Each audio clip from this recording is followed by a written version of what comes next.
ఎద్దుల బండి తెల్లవారనున్నది, వెన్నెల పిండి ఆరబోసింది. బండికి కప్పు లేదు, బండికి సాగుతున్నది మంద మారుతం. ప్రశాంత మౌనం. ఉదయశ్రీ నిద్రపోయింది. ప్రకృతి పరవశించింది. స్వేచ్ఛ సంచరించింది.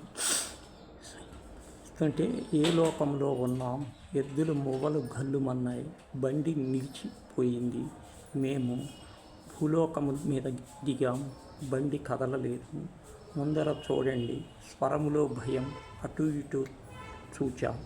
బండి ముందు కొద్ది దూరంలో సరిగా బాట మీద కోతుల గుట్ట ప్రక్కన చిరుతపులి తిష్ట వేసింది. వెన్నెల మృగం కళ్ళు మెరుస్తున్నాయి. నాలుకతో మీసాలు తాకి దర్పంగా కూర్చున్నది.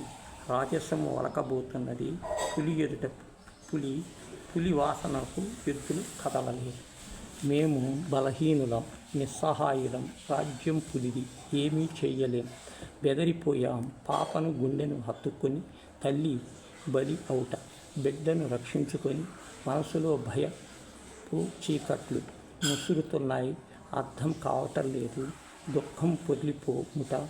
చేతులు జోడించి భగవంతుని మీద భారం గట్టిగా పట్టుకున్నాం. కూర్చున్నాం. పులి కదలలేదు.